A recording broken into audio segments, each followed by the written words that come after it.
Irónicamente, creo que el mayor error que cometemos cuando intentamos que alguien nos escuche es subir el volumen. Existe esta creencia generalizada de que, a más decibeles, pues más atención vas a captar. Pero la neurociencia demuestra que en realidad ocurre exactamente lo contrario. Así es. Y es fascinante porque cuando el tono de voz se eleva o, digamos, se vuelve un poco agresivo, el cerebro de la persona que recibe el mensaje no capta urgencia o importancia, para nada. Claro, capta otra cosa totalmente distinta. Capta una amenaza, o sea, tal cual. Y frente a una amenaza biológica, el cerebro literalmente bloquea la entrada de nueva información para, priorizar la supervivencia emocional. Ok, vamos a desempacar esto, porque de verdad es el núcleo de este análisis a fondo de hoy. Tenemos sobre la mesa extractos muy interesantes del texto El arte de conectar. Cómo hablar para que tus hijos escuchen y escuchar para que ellos hablen. Y la misión de esta inmersión profunda es básicamente desarmar esa frustración universal que sentimos cuando intentamos guiar a alguien y parece que le hablamos a una pared. Uy, sí, esa sensación de que la información simplemente rebota. Y el texto propone algo clave para solucionar esto. Tenemos que dejar de ver la comunicación como un simple intercambio de palabras. Ajá. Y empezar a entenderla como una interacción directa entre dos sistemas nerviosos. Y para construir este puente de comunicación, que de otra forma es muy frágil, el material nos plantea dos pilares fundamentales: la escucha activa y la comunicación asertiva. Y esa idea de los sistemas nerviosos creo que es vital para entender toda la premisa. Porque cuando las instrucciones o los límites caen en saco roto, uno suele pensar, es rebeldía pura o no me quiere escuchar. Exacto, y rara vez es un problema de audición o de rebeldía, como dices. Es un problema de desregulación emocional. Si el sistema nervioso de la otra persona está desregulado, imagínalo como un interruptor eléctrico que saltó por una sobrecarga. Ok, me gusta esa imagen. Sí, no importa cuántos electrodomésticos intentemos enchufar. En este caso, cuántas reglas racionales querramos imponer. Simplemente no hay corriente para procesarlas. Está apagado. Y nuestra respuesta por defecto frente a esa sobrecarga ajena es fascinante y un poco trágica, porque casi siempre empeoramos la situación. Yo lo veo mucho como este modo de soporte técnico. A ver, ¿cómo es eso de soporte técnico? Pues que alguien se frustra o está llorando o se enoja mucho y la mente racional, digamos el adulto en la sala, quiere cerrar el ticket de servicio lo más rápido posible. Es como, reinicia y ya. Claro, solucionar el problema y a lo que sigue. Tal cual. El instinto te dicta decir, pues dile a tu amigo que no te moleste más. O la clásica, ya no llores, no es para tanto. Queremos arreglar el error del software en 3 segundos, pero resulta que esa misma actitud, en vez de ayudar, termina cortando el cable de red por completo. Corta la conexión tajantemente, porque el mensaje subyacente que el cerebro del otro está procesando no es «me quieren ayudar», es más bien «tu intensidad emocional me resulta muy incómoda y necesito que te calles ya». Uy, sí. O sea, no se sienten escuchados para nada. Restaurar el sistema, que es la validación emocional. Y ojo aquí, validar no es juzgar, ni es estar de acuerdo con lo que hicieron, ni intentar arreglarles la vida. Entonces, ¿qué es exactamente? Es el acto de narrar y reconocer el estado emocional de la otra persona. Es darle un espacio seguro para existir. Por ejemplo, cambiar el «deja de exagerar» por un «parece que te sientes muy frustrado porque no te salió este dibujo». A ver, detengámonos un segundo aquí, porque creo que esto requiere un poquito de resistencia crítica. Esto de validar la emoción siempre levanta sospechas, al menos a mí me pasa. Sí, es una de las dudas más comunes, sin duda. Es que piénsalo, si un niño, por ejemplo, está tirando los crayones por el aire en medio de un ataque de furia, y tu respuesta es, entiendo que estés frustrado, es válido. ¿No estamos básicamente enviando el mensaje de que tirar cosas por la ventana está perfecto? Claro. Suena a que le estamos dando luz verde a una conducta totalmente inaceptable, ¿no? Entiendo perfecto de dónde viene esa preocupación, pero lo fascinante aquí es que el texto separa de forma muy tajante la biología de la conducta. Son dos cosas distintas. Ok, a ver, explícame eso. Mira, la emoción de la frustración se origina en la amígdala, que es como el centro de procesamiento emocional y de alarmas de nuestro cerebro. Esa reacción es rápida y es completamente involuntaria. Ajá. Pero por otro lado, la acción de agarrar los crayones y tirarlos, ese es el comportamiento motor. Y eso es precisamente lo que sí se debe educar y corregir. Entonces, validar la emoción, o sea, decir, veo que estás muy frustrado, no aprueba la acción de tirar las cosas. Lo que hace es actuar como un calmante neuroquímico. O sea, literalmente frena la alarma de la amígdala. Exactamente, reduce esa hiperactividad. Y solo cuando la amígdala se calma, la corteza prefrontal, que es la parte lógica del cerebro, la que controla los impulsos y procesa instrucciones, La que de verdad nos escucha, digamos. esa mera, esa parte vuelve a encenderse. Y recién en ese momento, con la corteza prefrontal en línea, es que uno puede decir, entiendo tu frustración, pero en esta casa los crayones no se tiran, por favor recógelos. Validar crea esa seguridad psicológica que se necesita para que la corrección no se sienta como un ataque. Entonces, si volvemos a las analogías, es literalmente como apagar la sirena de incendios del edificio antes de intentar darle a la gente un tutorial sobre cómo usar el extintor. Tal cual. Es una excelente forma de verlo. Tiene muchísima lógica. Y bueno, asumiendo que ya logramos ese primer paso, ¿no? La sirena ya está apagada, el sistema nervioso está receptivo y nos están mirando. Viene la segunda parte del reto, el segundo pilar. Que es pasar de la escucha a la expresión. Exacto. ¿Cómo expresar lo que necesitamos o lo que nos molesta sin volver a encender esa misma sirena? Porque, a ver, la forma en que solemos reclamar las cosas suele ser bastante inflamatoria, por decirlo de alguna manera. Totalmente inflamatoria. Y el mayor responsable de esa inflamación es lo que en psicología conocemos como el mensaje del tú. Uy, el famoso mensaje del tú. Son estas frases que salen casi como proyectiles, ¿no? Tú siempre dejas todo tirado, eres un desordenado, nunca me prestas atención. O sea, te juro que solo de escuchar esas frases ya siento una especie de tensión en los hombros. Hay una necesidad inmediata de preparar una defensa. Es automático. Claro que es automático, porque a nivel neurobiológico, un mensaje del tú es una agresión directa a tu identidad. O sea, no se está evaluando un problema externo o una situación, se está atacando tu carácter.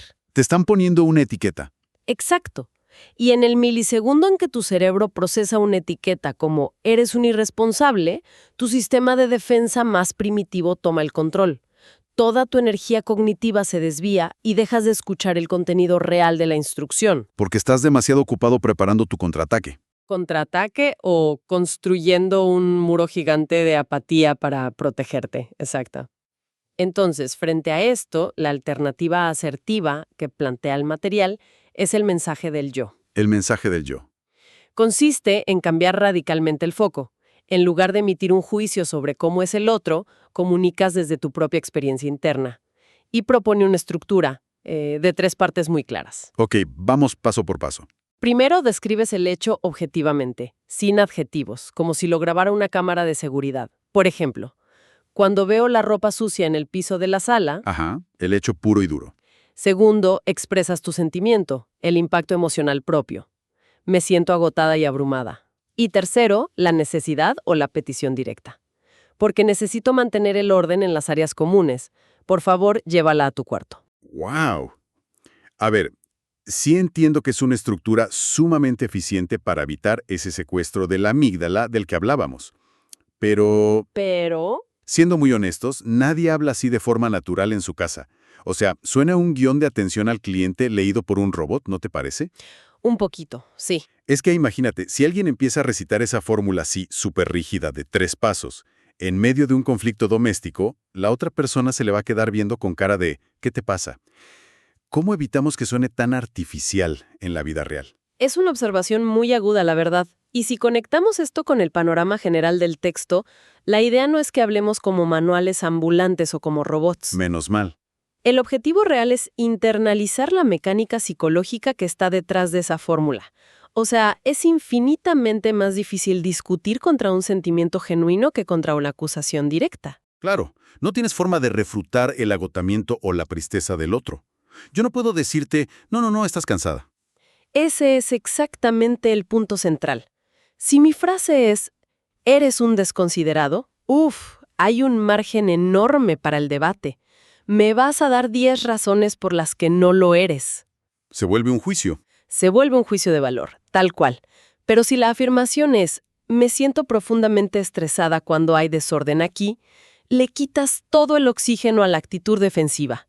Desarmas a la persona al describir el impacto de la conducta en lugar de atacar su identidad. O sea que la forma es flexible, puedes usar tus propias palabras, pero el mecanismo de no atacar la identidad es lo innegociable. Exactamente. Adapta las palabras a tu personalidad, pero mantén ese núcleo. Dar los mensajes desde el yo requiere un esfuerzo consciente enorme. Y lo que veo preocupante en las fuentes es que existen hábitos súper comunes que son como reflejos automáticos en nuestra cultura y que pueden destruir todo este puente en un segundo. Sí, las famosas bolas de demolición. Son reacciones reflejas que bloquean inmediatamente a la otra persona. Y la primera de estas barreras es interrogar. Interrogar. Sí, esto pasa cuando bombardeamos a alguien con preguntas incisivas, tipo ¿por qué hiciste eso? ¿En qué estabas pensando? ¿O cuántas veces te tengo que repetir lo mismo? Sabes que esa barrera en particular me genera una imagen visual súper fuerte. Para mí, interrogar de esa manera es el equivalente emocional a sentar a alguien en una silla en un cuarto oscuro bajo la luz cegadora de un interrogatorio policial. Uy, sí. Esa es la sensación exacta. Automáticamente conviertes a la otra persona en un sospechoso acorralado. Ya no es tu aliado para resolver un problema. Y a ver, la única prioridad de un sospechoso es no incriminarse, buscar excusas o cerrarse por miedo. Es una descripción fisiológica muy precisa de lo que ocurre en el cerebro. El interrogatorio genera parálisis por miedo. Definitiva. Ahora, la segunda gran barrera que destruye el puente es sermonear. Clásico. Son esos extensos monólogos que empiezan con «cuando yo tenía tu edad» o «lo que tienes que entender de la vida es». Qué fuerte, porque ese es el momento exacto donde la conversación deja de tratarse del problema de la persona y se convierte en un monumento a la sabiduría y perfección de quien da el sermón. Y el efecto de eso es un apagón atencional inmediato. El cerebro humano tiene una tolerancia súper baja a la sobrecarga de información irrelevante cuando está estresado. O sea, en el instante en que empiezas con el tonito del sermón, la persona se desconecta. Ya no hay nadie del otro lado de la línea. Nadie. Y bueno, la tercera gran barrera, que para mí es la más sigilosa de todas, es minimizar. Minimizar. A ver, danos un ejemplo. Consiste en usar frases que parecen súper inofensivas o hasta bien intencionadas como «ya se te pasará», «son cosas de niños», «no llores por eso» o «no es el fin del mundo». Claro, volviendo a lo de la regulación emocional, minimizar es básicamente decirle a la otra persona que su medidor interno de la realidad está roto. Exacto. Que lo que su cuerpo y su mente le dicen que es un problema gigantesco, en realidad es una ridiculez. Y eso invalida por completo su experiencia interna. Estas tres barreras, interrogar, sermonear y minimizar, hacen exactamente lo mismo. Borran de un plumazo todos los cimientos de seguridad que habíamos logrado construir. Y aquí es donde la teoría choca de frente con la realidad, ¿no? Porque analizar todo esto en frío, sentados aquí, es relativamente sencillo. Sí, en la teoría todo suena muy bonito. Pero el desafío monumental es aplicar esto en el calor del momento. Cuando hay ruido, tienes prisa, o las emociones están a flor de piel después de una discusión fuerte. ¿Cómo se mantiene este mantenimiento diario sin fallar en el intento? Pues el material es muy pragmático en esto. Reconoce que la comunicación asertiva es un hábito, no un truco de magia. Al principio se va a sentir súper extraño. Y para enmarcar esto, rescata un principio muy antiguo. Cita el libro de Santiago, capítulo 1, versículo 19. ¿Qué dice exactamente? Dice, todos deben estar listos para escuchar, pero no deben apresurarse a hablar ni a enojarse. ¡Wow! Listos para escuchar, lentos para hablar y para enojarse. O sea, ¿qué nivel de dominio propio exige eso frente a una crisis? Es la máxima prueba de regulación, porque si logras que se sientan comprendidos primero, estarán dispuestos a seguir tu guía después. Y para ayudarnos en la práctica, el texto nos da una herramienta visual increíble, el semáforo de la comunicación. Aquí es donde la cosa se pone verdaderamente interesante. ¿Cómo funciona esta guía rápida del semáforo? Imagina un semáforo interno. La luz roja es furioso, frustración aguda. Estás a punto de explotar. Cuando estás ahí, la instrucción es simple. Para. Solo parar. Parar. El texto es contundente. No es momento de educar ni de dar lecciones. Es momento exclusivo de calmarse. Y me atrevería a señalar que la luz roja es la trampa donde caemos todos.